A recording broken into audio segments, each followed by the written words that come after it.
وعلى آله وأصحابه ومن تبعه ببعده رب اشرح لي صدري ويسر لي أمري واحلل عقدة من لساني يفقهوا قولي سبحانك لا علم لنا إلا ما علمتنا إنك أنت العليم الحكيم. أما بعد Al-Mukarramun para alim ulama, para guru, para sesepuh, para tokoh masyarakat, segenap pengurus dan jamaah di KM Masjid An-Nur, ibarat Allah yang dimuliakan.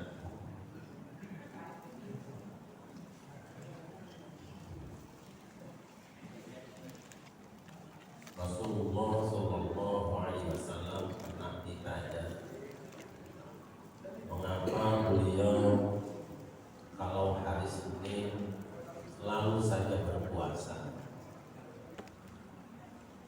Beliau menjawab, fihi wulidtu wa fihi unzila alayya.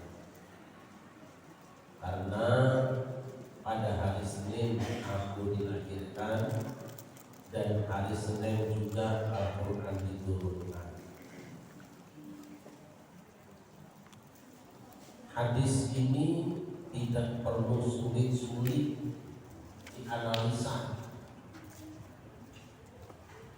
Jelas sekali bahwa Rasulullah itu setiap minggu ngadain peringatan dua, peringatan Maulid Nabi dan peringatan Nuzulul Quran. Tidak usah rumit-rumit dipahami ini.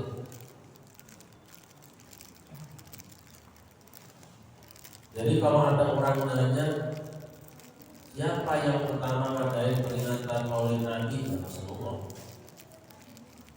Yang pertama ngadain peringatan Nuzulul Quran? Ya Rasulullah.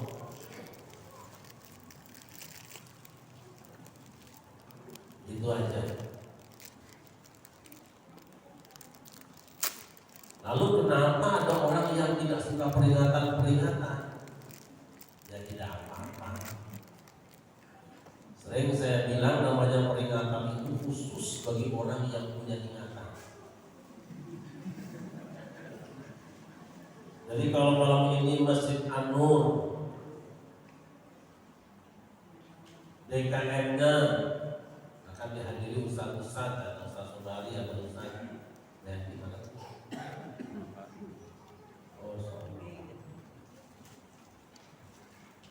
Malam ini Masjid An-Nur mengadakan peringatan, berarti yang datang masih punya ingatan.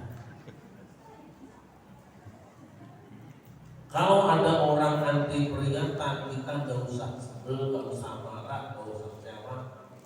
Harapan mungkin orang itu sudah hilang. Jelas sama jelas? Itu aja kok. Itu aja kok repot. Sama dan Nabi Muhammad.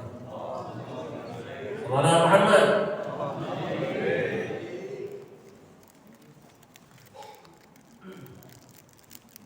Jadi Rasulullah itu syukuran karena dilahirkan hari Senin dan Quran diturunkan hari Senin, makanya tiap Senin dia puasa.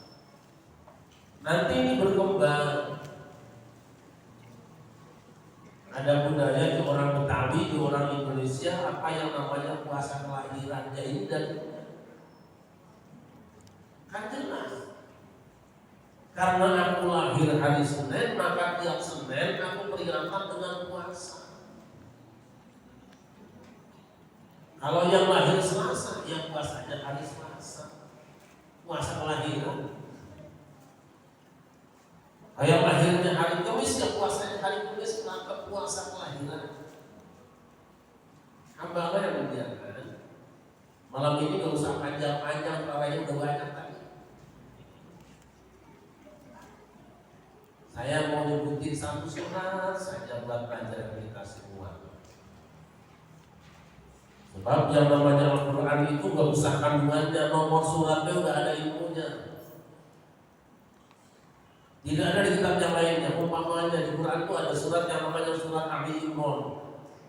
Ali Imran berarti keluarga Imran itu nomor 3. Kenapa keluarga Imran nomor 3? Sebab yang namanya keluarga komponennya 3, ayah, ibu, dan anak. Lalu engkau bapaknya bapak.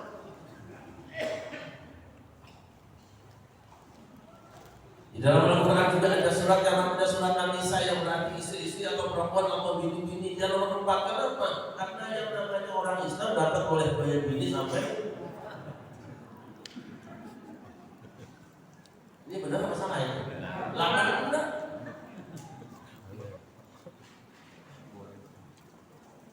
Di dalam Al-Quran juga ada surat yang namanya surat Al-Maidah yang artinya hidangan, panganan, makanan, meja makan yang nomor 5. Kenapa makanan nomor 5? Sebab kata orang yang namanya makanan itu pas sehat 5.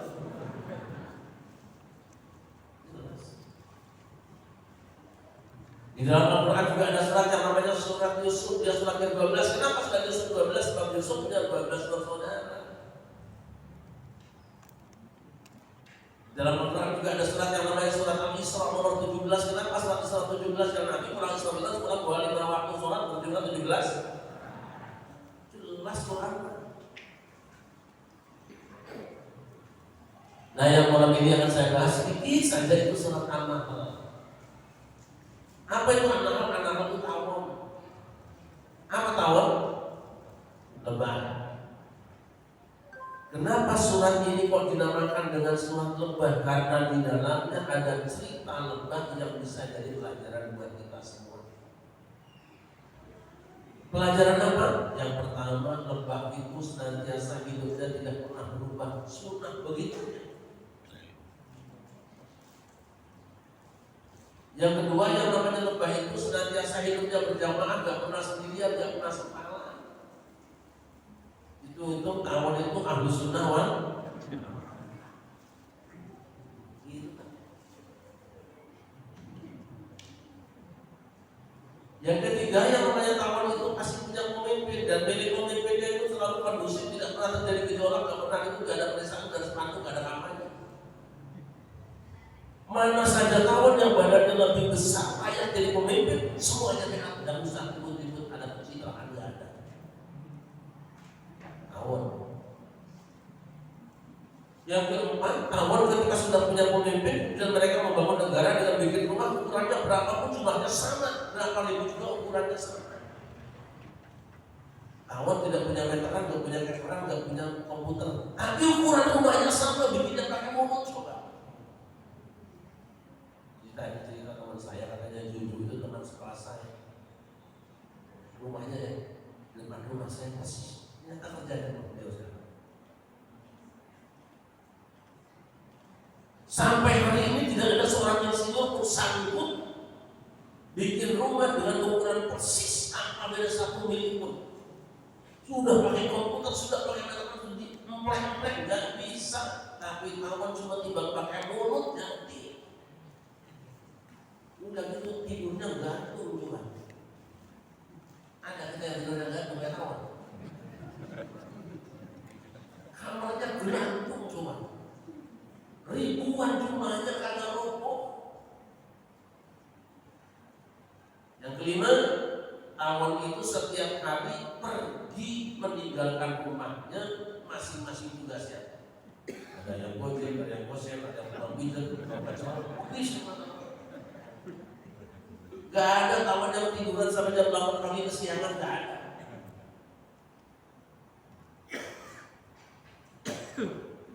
Yang berapa tuh?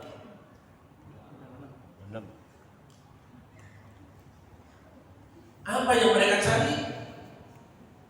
Semua tawon berangkat berdasarkan konstitusi, tidak ada yang menyalahi. Kalau hasil kesepakatan rapat TKN nyari madu yang manis, semua mau nyari yang manis.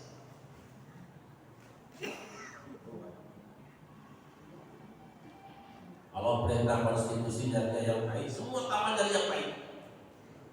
Gak ada tawon yang melakukan poros sama Tuhan. Yang berapa? Yang berapa sekarang? 6.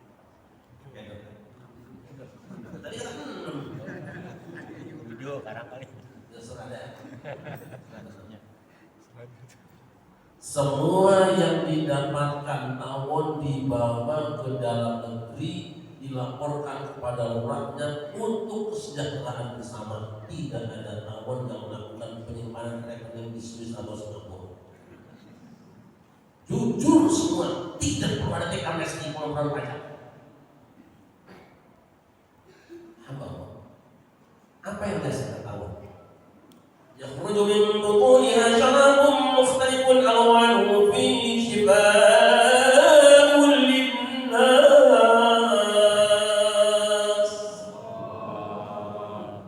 Dari perut tawon itu keluar minuman. Profesor yang pintar butuh dengan yang keluar dari perut tawon. Artis cantik butuh dengan yang keluar dari perut tawon. Tapi tawon tidak pernah butuh dengan yang keluar dari perut artis.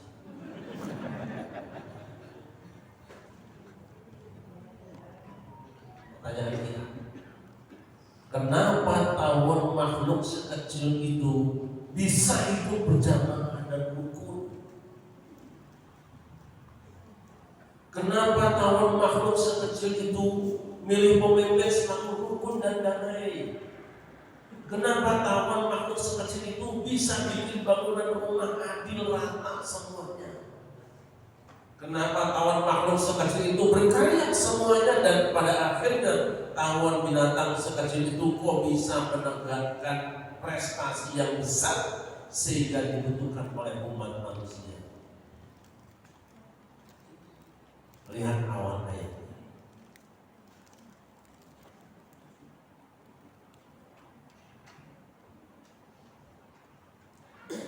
وأوحى ربك إلى النحل أن اتخذي من الجبال بيوتا ومن الشجر ومما يعرشون. وأوحى ربك إلى النحل, Tuhanmu telah mewahyukan pada lebah. Saya tidak akan bicara umum Quran sini, wahyu mana insting.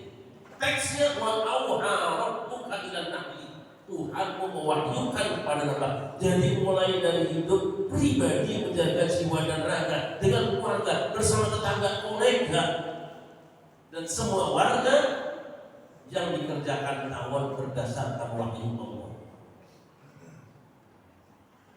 Jadi kalau kita pribadi dan keluarga sampai negara ini berjaya, ada satu caranya. Jadikan wahyu Allah landasan berpikir dan berkarya bangsa ini sampai tutup. Sallallahu Nabi Muhammad.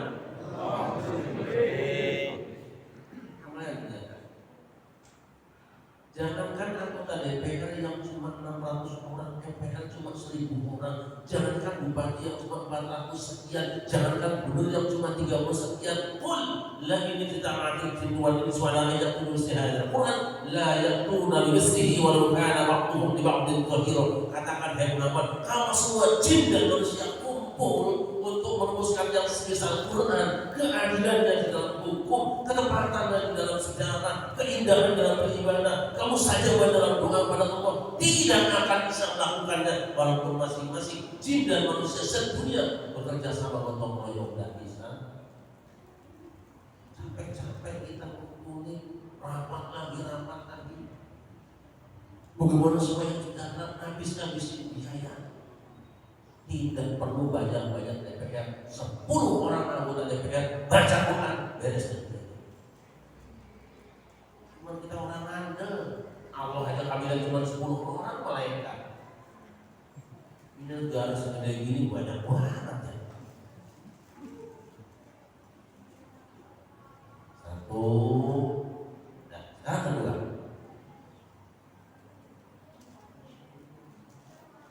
apa sih hebatnya tawon itu? Kita sering menyangka bahwa yang namanya madu itu manis, sampai ada istilah manis, senyummu semanis madu. Manisnya madu, kasih manis senyum. Padahal madu ada yang pahit loh, ada nggak? Ada yang asam, ada nggak? Itu jangan pede dulu manusia mana dia mau bilang mau kamu pahit bener sih. Madu itu ada yang manis, ada yang pahit, ada yang peher, ada yang asam, ada yang tebal, ada yang tebal, ada encer, ada yang sedang. Tapi semua madu dengan keragamannya itu fihi syifaa'un linnas, di dalamnya ada daya penyembuh bagi tubuh manusia. Apa sih syifa? Kan ada 3 kata yang hampir sama, syifa, dawa, dan tiryak. Kalau kita masukkan virus, kemudian kita minum sesuatu untuk membunuh virus, itu namanya dawa. Kalau kita makan durian supaya tidak keracunan, kemudian minum pakai kulit durian, atau kita makan jengkol supaya tidak keracunan jengkol, minumnya pakai kulit jengkol, itu namanya tiryakun pecahan. Atau kalau ibu kena getah aren, tahu aren ya?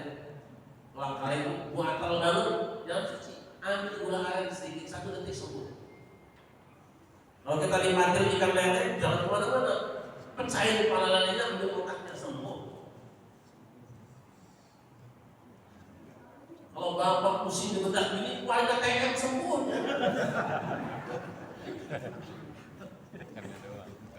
Itu namanya tiryakun. Tapi kalau badan yang bugar, kemudian gara-gara kita salah gerak, salah jalan, kemudian tiba-tiba turun, pulihkan dia dengan yang namanya syifa'un, syifa'us saqam. Punten. Ini ibu-ibu gak boleh dengar ini rahasia bapak nih.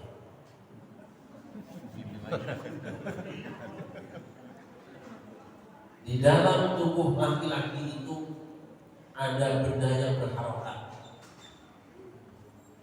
Kawin itu ditas bunuh supaya subur. Jadi ibu-ibu yang suka bikin subur, yang bikin mati itu ibu-ibu. Bapak ada benda yang harokat. Harokat itu artinya gerak. Doma kan asro. Jika benda yang bergerak di tubuhmu tadi dan doma 6 harokat pakai tasbih, sekarang sudah jadi kasroh 2 harokat. Obatnya hanya syifa, madu, baik madu hakiki maupun madu majazi. Bisa madu hakiki. Ini rahasia. Ini ya, ini bagi yang sudah asroha. Ambil daging kambing, bakar sampai agak gosong sedikit, masukkan ke dalam botol kaca, siram pakai madu asli, tutup rapat, kubur di tanah selama 2 bulan. Jangan kena hujan, tapi kena basahnya saja. Setelah 2 bulan, bapak ambil kemis pada asar, malam Jumat, waduh, ibu jangan bahaya. Ini hebatnya syifa madu. Artinya apa? Ada ayat-ayat Al-Quran yang manis didownload sama JJNU, maksudnya sadar dulu. Nah, apa? Itu madu juga. Ada ayat Al-Quran yang pahit didownload sama FPI, tapi buruk deh. Tapi ada juga madu ayat-ayat yang asam didownload sama politisi. Ini utama. Yang manis, yang pahit maupun yang asam, fihi syifaa'un linnas, dalam rangka menyembuhkan penyakit kehidupan manusia. Jangan benturkan. Yang manis itu ada, yang pahit itu ada, yang asam bukannya masing-masing mengganggu DW. Penuh itu. Ini ngerti nggak sih? Banyak. Jadi tidak boleh membenturkan antara satu ulama dengan ulama yang lain, karena masing-masing ada kepakainya.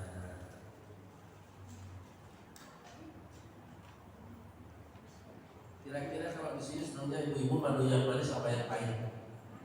Dibungkus sibuk.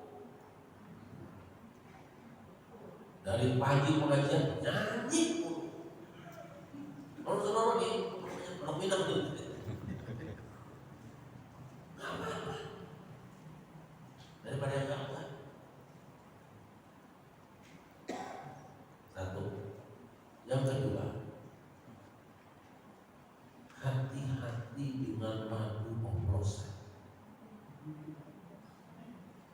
Kadang-kadang mereknya bagus, iklannya kencang, tapi madu oplosan begitu diminum bukan sembuh malah kabur. Apa artinya? Waspada zaman ini adanya orang-orang yang bukan pengajian Quran tapi ada kepentingan politik. Ada pesantren-pesantren Quran diduga mengandung kepentingan terselubung. Kemarin baru beberapa lagi ditangkap ustaz pesantren menzinai 9 anak.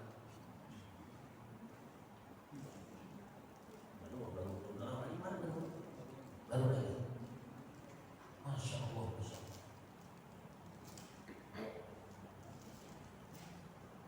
Banyak pesantren yang mengajarkan kebencian. Awas.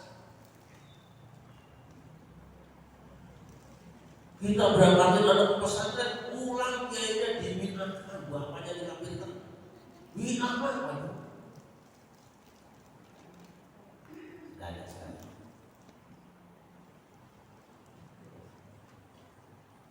Hati-hati pilih pesantren, perlu kenal dulu dari mana pondoknya. Enak pondok bilang ngomongin Quran kata ini, udah tahu kan? Aman. Mulai kemana kita jelek-jelek lagi.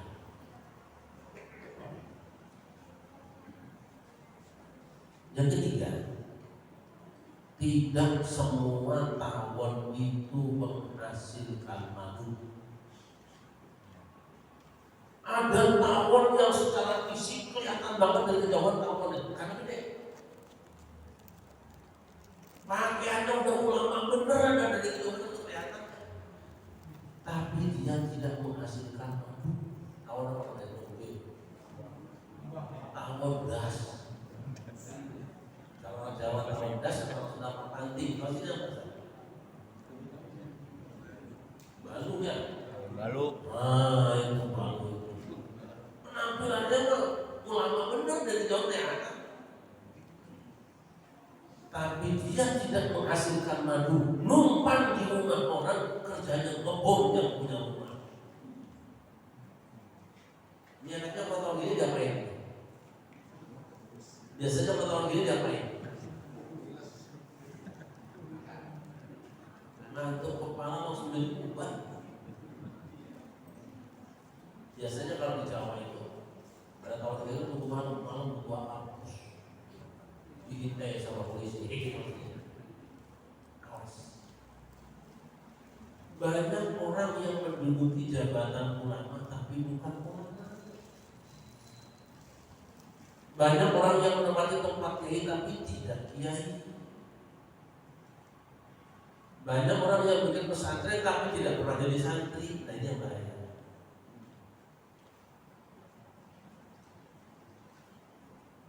Untunglah kita di Jakarta ini masih mau ngaji dengan biaya model ekstrakan, naik perangkat. Tahu di mana kuliah masih dapat kita? Tahu mana?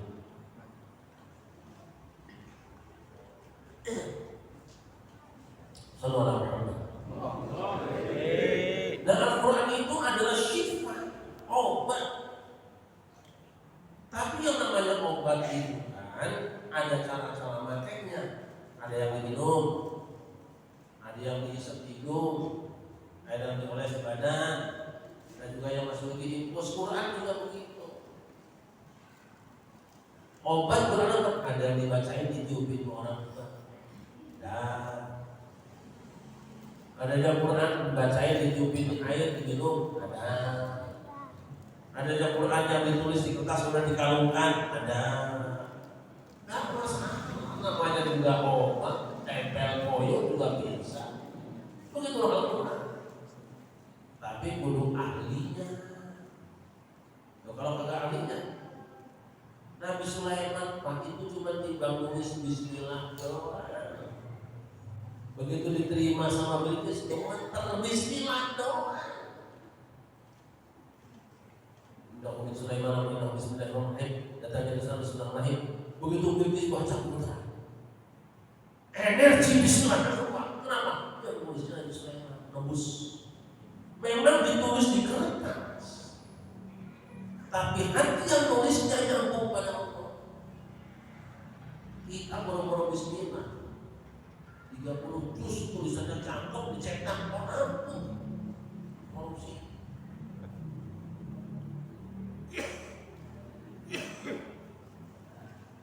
Beda.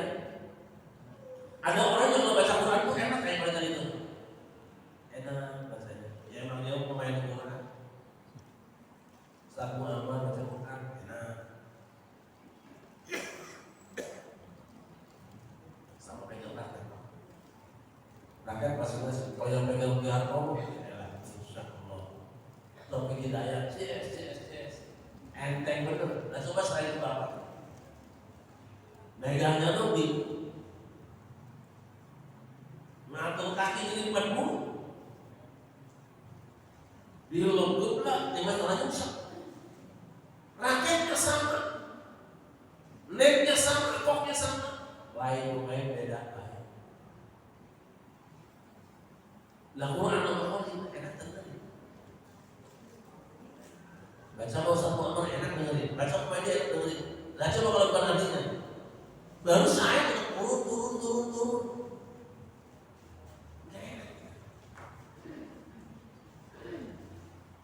Begitupun Al-Quran ada artinya. 1000 sama. Duduk kita seperti itu. Gaya anak saya panas. Namanya siapa? Ada yang lain tulis yang lain. Apel bukunya tulis. Jana rukuni barda wa salamun ala Ibrahim wa ala Agus sembuh. Emang ahlinya. Dan kalau bukan ahlinya, jana rukuni barda wa salamun ala Ibrahim hampir langsung baca. Dan ahlinya. Iya, tadinya cuma panas doang, langsung desek. Quran yang kita peringati malam ini adalah obat yang ampuh untuk apa saja, lahir maupun batin.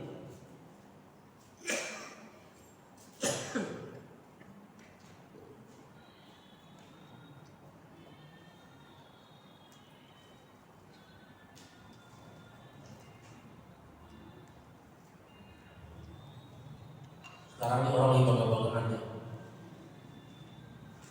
keluarga aku senang.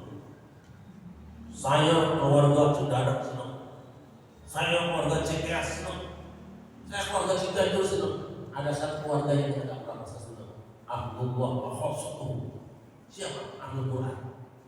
Ahli Quran itu keluarganya Allah. Masya Allah. Gak pernah kita baca. Gak pernah kita senang. Pada orang yang tiap kali baca Quran dan menghafal Quran itu sudah klaim oleh Nabi, dia keluarganya Allah dan orang istimewa di sisinya, khusus orang punya. Siapa yang mendaftar ini? Allah tidak melarang kita jadi pelajar apapun boleh, belajar apapun boleh, jadi guru apapun boleh. Tapi Nabi katakan, "Khairukum man ta'allama al-Qur'an." Sebaik-baik pelajar, sebaik-baik santri, sebaik-baik orang yang belajar adalah orang yang mempelajari Quran. Terus dosen apapun bagus, tapi Nabi yang bilang wa'allamahu, sebaik-baik dosen adalah orang yang belajar Quran. Jangan dipahami usah belajar matematika, Quran aja terus bukan begitu. Artinya orang yang sudah ahli matematika teruskan matematikanya, sempurnakan dengan baca Qurannya. Orang ahli fisika, ahli kimia teruskan fisika dia, jangan cuma baca Qurannya baru jadi orang Subhanallah.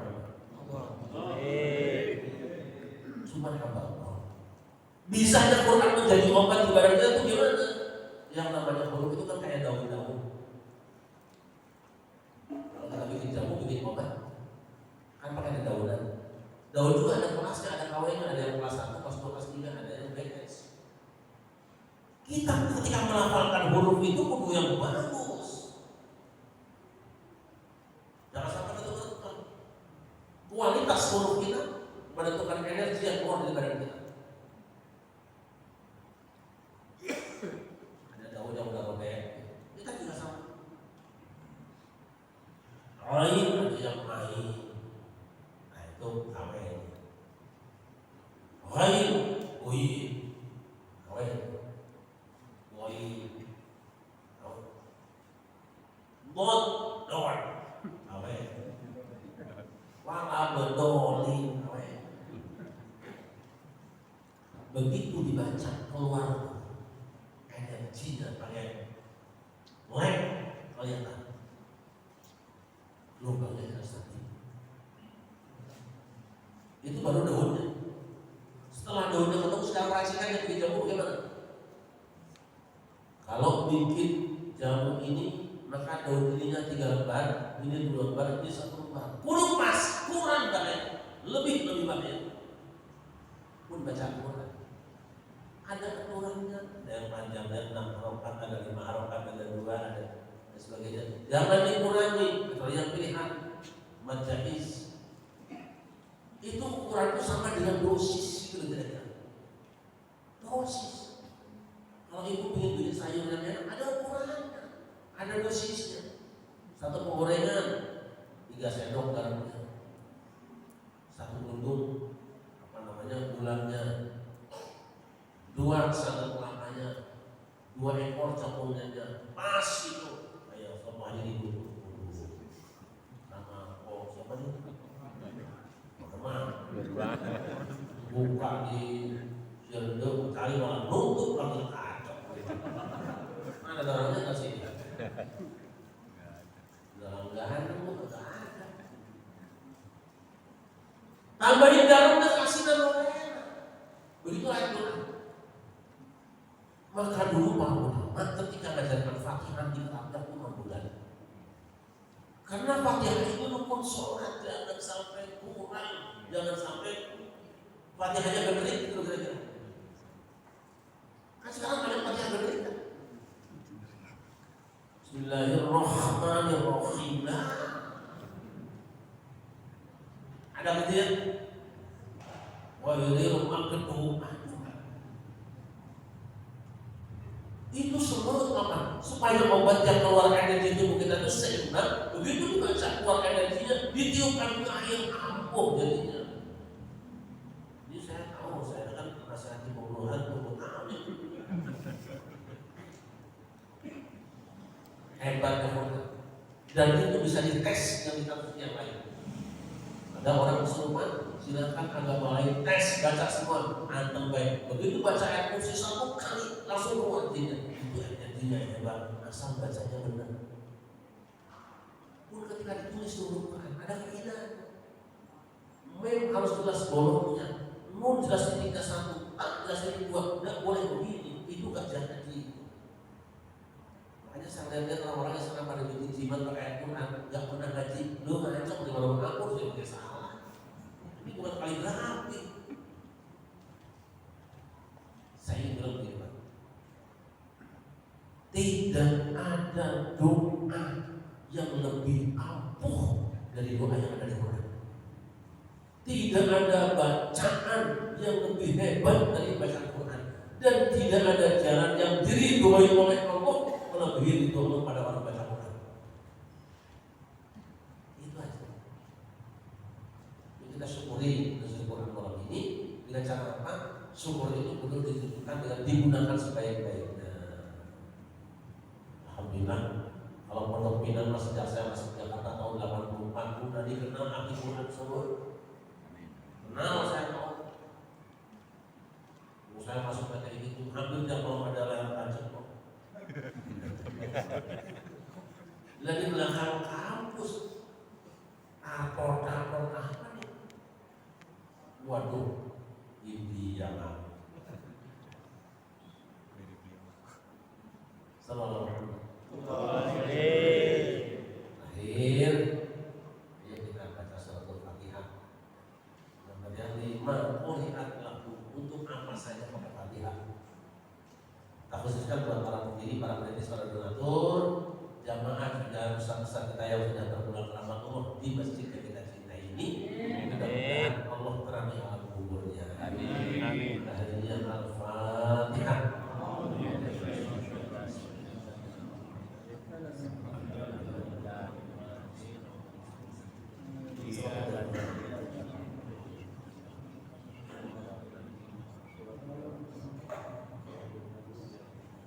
Dan Bapak Ibu panjang umur, masih bisa ketemu dengan saya sampai tahun besok. Di sini kita sudah kehilangan banyak temannya, di Bangka sudah tidak ada, di Mansur tidak ada. Ustaz Hasan Mudiami masih ya? Masih ada teman. Mana ada Ustaz Hasan? Ada di belakang. Masya Allah, Masya Allah, Masya Allah. Alhamdulillah, terus Ustaz Sopan Libogi masih ada. Yang itu siapa? Dulu Trisaikin sudah tidak ada. Saya itu orang hidupnya di sini pun ketemu nggak tahu, dari tahun 84 saya di Pasar Jumat. Pasar Jumat, Pak juga tinggal di Pak Haji Mansur, RTW Jadi ya, Masjid Al-Barakah. Masih ingat lah sebagai teman-teman. Kadang-kadang kalau itu yang punya hari cuma di mana rumahnya. Dan juga anak saya yang beliau di Sekalima sekarang, dan pada lupa. Yang lagi kemudian kita semua panjang umur, ada kebaikan dan kebajikan. Terima kasih juga. Ini ada gurunya istri saya, Ustaz PH itu, gurunya istri saya. Nah istri saya itu SD-nya istri beliau dulunya. Nyambung alhamdulillah sampai hari ini. Terima kasih. Assalamualaikum warahmatullahi wabarakatuh.